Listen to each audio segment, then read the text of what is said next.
Good morning everyone. आज हम standard 9 subject Hindi lesson number 2 न्याय मंत्री इस लेसन के बारे में जानकारी प्राप्त करेंगे। न्याय मंत्री इस लेसन के लेखक है श्री सुदर्शन जी। इस कहानी के मुख्य पात्र 3 हैं।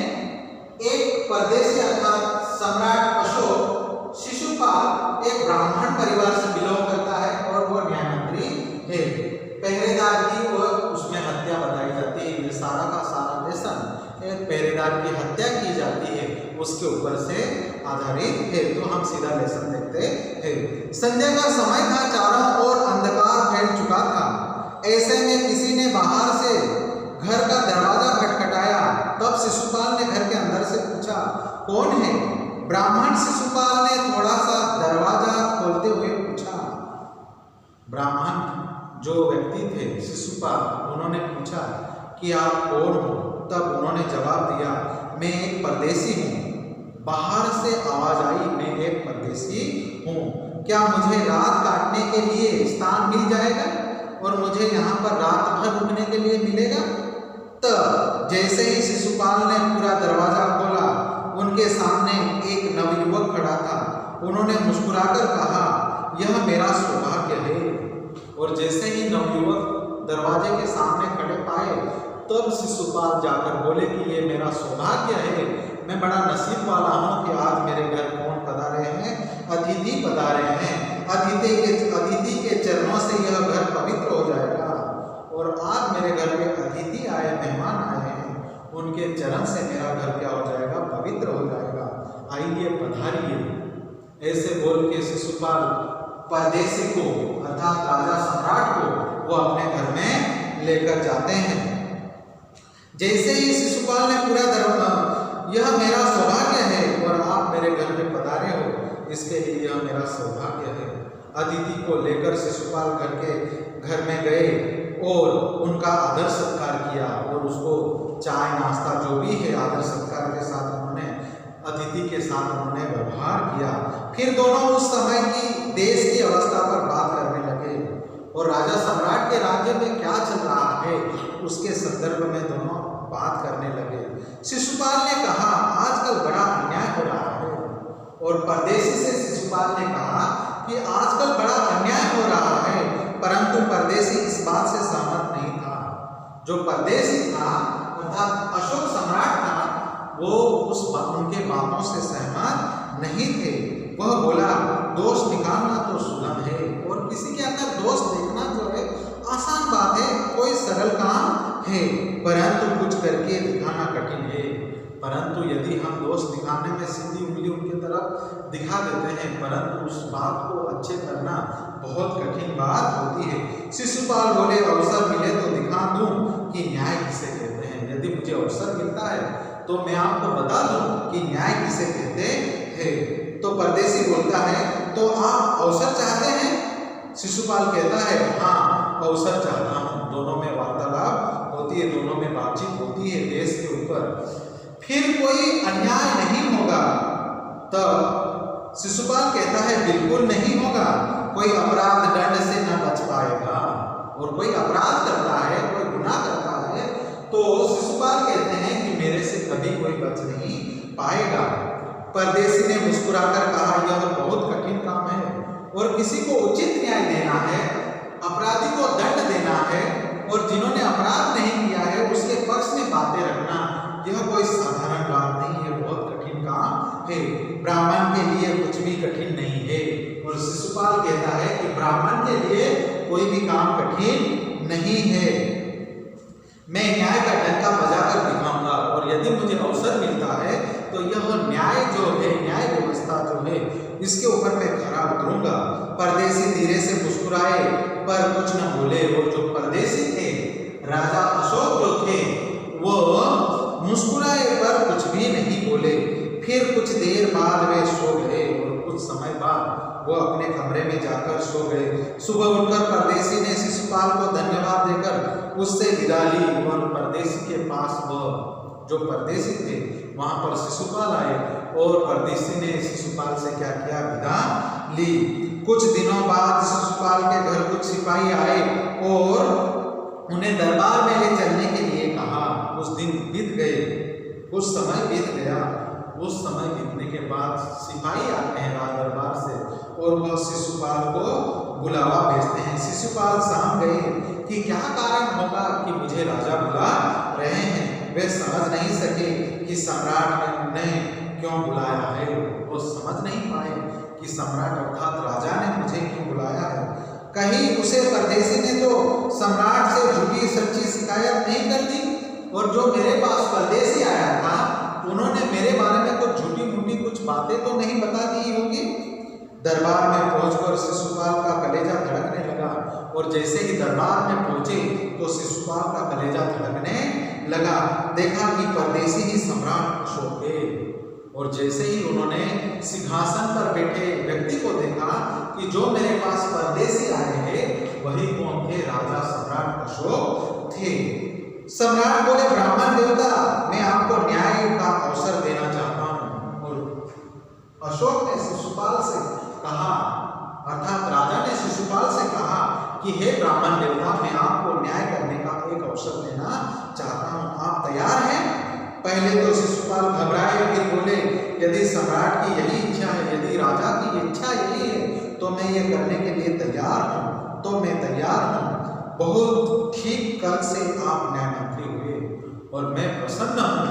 बहुत बड़ी बात है कि आप कल से क्या हो, न्याय मंत्री हुए। सम्राट ने कहा और अपने हाथ की अंगूठी उतारकर शिशुपाल को पहना दी। राजा अशोक ने अपने हाथ की अंगूठी निकालकर किसको पहना दी, शिशुपाल को उन्होंने पहना दी। यह सम्राट अशोक की राजमुद्रा है। और ये क्या है, सम्राट अशोक की राजमुद्रा है, यह राजमुद्रा थी। अब शिशुपाल न्यायमंत्री थे, उन्होंने राज्य की समुचित व्यवस्था करना आरंभ कर दिया, और राज्य में जो जो घटनाएं घटती थी उनको उचित न्याय दिलाने का काम किसने प्रारंभ कर दिया, शिशुपाल ने प्रारंभ कर दिया। उनके प्रबंध से राज्य में पूरी तरह शांति रहने लगी, और शिशुपाल इतने कुशाग्र बुद्धि के व्यक्ति थे कि उनके आने के बाद सारा का सारा राज्य जो था वो सुचारू रूप से चलने लगा। किसी को किसी प्रकार का भय नहीं था, और उचित न्याय हो रहा था, राज कारोबार सही ढंग से चल रहा था, इसीलिए किसी को किसी भी प्रकार का भय नहीं था। लोग दरवाजे तक खुले छोड़ जाते थे, और लोगों ने दरवाजे तक खुले छोड़ देना शुरू कर दिया था। चारों तरफ न्याय मंत्री के सुप्रबंध और न्याय की धूम मची थी, और चारों तरफ जो न्याय मंत्री थे शिशुपाल, उनका जो डंका था चारों दिशाओं में बजने लगा था, और उनकी जय जयकार हो रही थी। आगे देखते हैं, लगभग 1 महीने बाद किसी ने रात में एक पहरेदार की हत्या कर दी, और 1 महीना बीत जाने के बाद संदेशा मिलता है शिशुपाल को कि किसी व्यक्ति ने पहरेदार की हत्या कर दी है। सुबह होते ही यह बात चारों तरफ फैल गई। लोग बड़े हैरान थे। शिशुपाल की तो नींद उड़ गई थी, और जो न्याय मंत्री थे, न्याय मंत्री होने के कारण शिशुपाल की क्या हो गई थी, नींद उड़ गई थी। उन्होंने खाना पीना छोड़कर अपराधी का पता लगाने में रात दिन एक कर दी, और अपराधी को किसी न किसी तरह से मैं पकड़ूं, इसके लिए दिन रात एक कर दी थी उन्होंने। बहुत प्रयत्न करने के बाद जब अपराधी का पता चला तो शिशुपाल आश्चर्य का ठिकाना न रहा, और जैसे ही अपराधी का पता चला शिशुपाल को, अर्थात न्याय मंत्री को, तो उनका आश्चर्य का ठिकाना नहीं रहा। वो आश्चर्यचकित हो गए। क्यों, आगे देखते हैं। स्वयं सम्राट ने उस पहरेदार की हत्या की थी, जो स्वयं राजा थे, उन्होंने ही पहरेदार की हत्या की थी। सम्राट को अपराधी घोषित करना बहुत कठिन काम था, और राजा को अपराधी घोषित करना है, यह काम कोई साधारण काम नहीं है, यह काम बहुत कठिन काम है। शिशुपाल करेगी तो क्या करे, शिशुपाल करेंगे भी तो क्या करे। एक ओर वे न्याय मंत्री थे और दूसरी ओर सम्राट के सेवक। एक तरफ वह न्याय मंत्री थे और दूसरी तरफ वो क्या थे, सम्राट के सेवक थे। परंतु न्याय की दृष्टि में सम्राट और साधारण व्यक्ति में कोई अंतर नहीं होता है, और यदि उचित न्याय करना है तो न्याय का पक्ष रखना है, तो न्याय का पक्ष रखते वक्त हमें ये ध्यान में रखना है कि वो राजा है और कोई साधारण व्यक्ति है, यह भेद हमें भूलकर उचित न्याय देना बहुत जरूरी होता है। अगले दिन शिशुपाल दरबार में पहुंचे। सम्राट अशोक सिंहासन पर बैठे हुए थे। आते ही उन्होंने शिशुपाल से पूछा, अपराधी का पता चला? जैसे ही शिशुपाल ने राजभवन में प्रवेश किया, जहां पर राजा सम्राट बैठे थे, वहीं से आवाज आई, क्या आपको अपराधी का पता चला? न्याय मंत्री ने साहसपूर्वक कहा, जी हाँ, चल गया।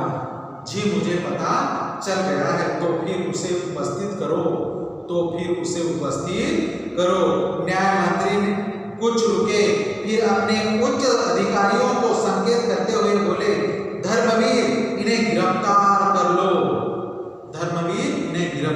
लो। मैं आज्ञा देता हूं। अर्थात संकेत सम्राट की ओर था और सब लोग वहां पर समझ गए थे कि यह संकेत किसकी तरफ है? राजा की तरफ है। परंतु शिशुपाल कहता है कि मैं आज्ञा देता हूं।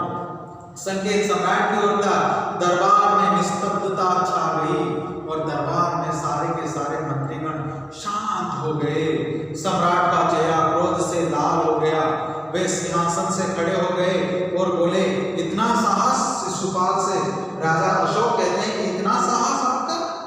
न्याय मंत्री ने ऐसा भाव प्रकट किया जैसे कुछ सुना ही ना हो। और शिशुपाल ने ऐसा व्यवहार किया, अर्थात न्याय मंत्री ने ऐसा व्यवहार किया कि राजा ने जो बोला उसने सुना नहीं। जो क्या कहना चाहते हैं उनकी तरफ उनका ध्यान नहीं था। अशोक न्याय मंत्री कहता है, अशोक तुम पर पहरेदार की हत्या का आरोप लगाया जाता है और आपको किसकी हत्या का आरोप लगाया जाता है? कि आपने किसी पहरेदार की हत्या की है, इसका आरोप लगता है।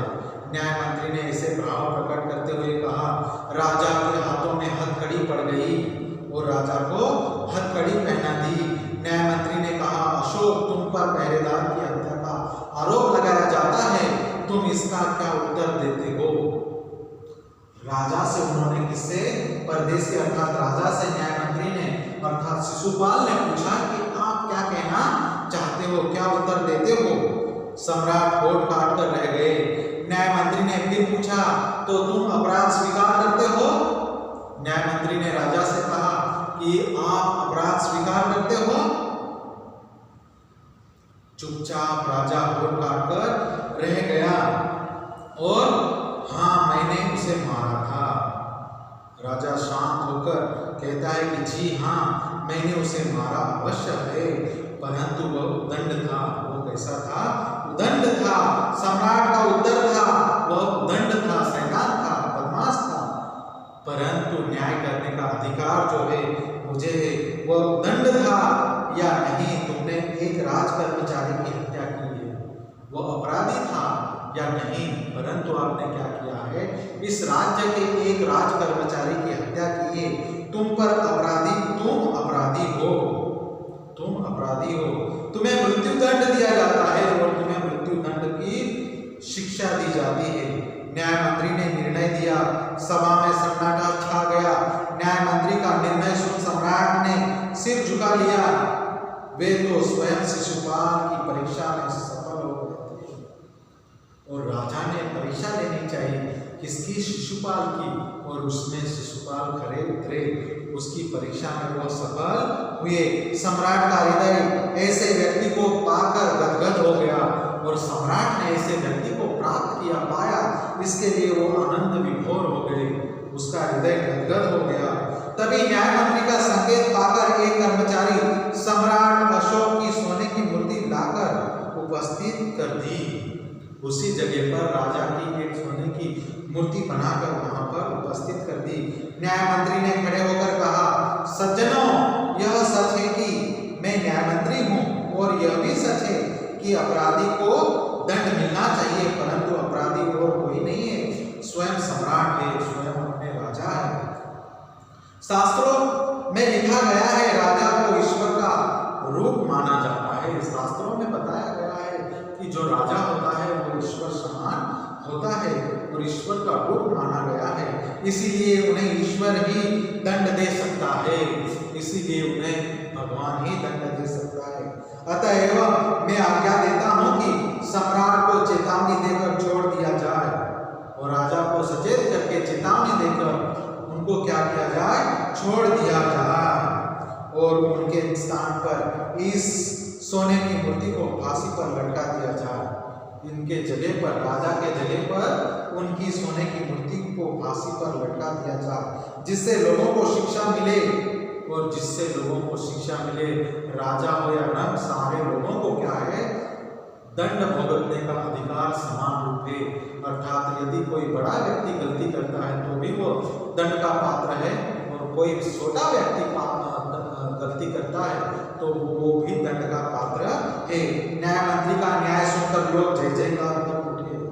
न्याय मंत्री ने ऐसा न्याय किया कि सारे के सारे लोग क्या करने लगे, जय जयकार करने लगे।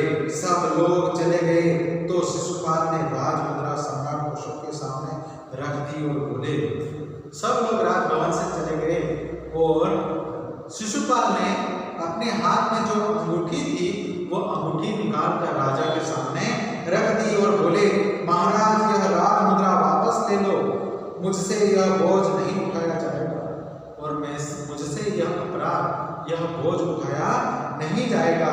अशोक ने कहा, सम्मान भरी दृष्टि से उनकी ओर देखते हुए गदगद कंठों से कहा।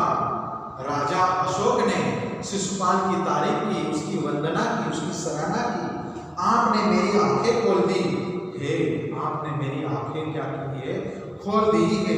आपका साहस प्रशंसनीय है, आप तारीफ करने योग्य है, आप वंदनीय है। यह बोझ आपके अतिरिक्त और कोई नहीं उठा सकता। न्याय मंत्री निरुत्तर हो गए और शिशुपाल को आश्वासन देते हुए उन्होंने कहा कि आपके सिवा दूसरा कोई न्याय मंत्री का पद कोई दूसरा संभाल नहीं सकता है, इसके हकदार आप हो। यह बात सुनकर शिशुपाल के पास किसी भी प्रकार का उत्तर नहीं था। यहाँ पर हमारा लेसन समाप्त होता है मेरे प्यारे बच्चों। इनके क्वेश्चन आंसर्स आने वाले समय में हम आपको बताने की कोशिश करेंगे। अगर आपके पास यदि क्वेश्चन आंसर्स है तो आपको यह लेसन अच्छी तरह से रीड करना है और लेसन आपको समझना है। ओके, धन्यवाद।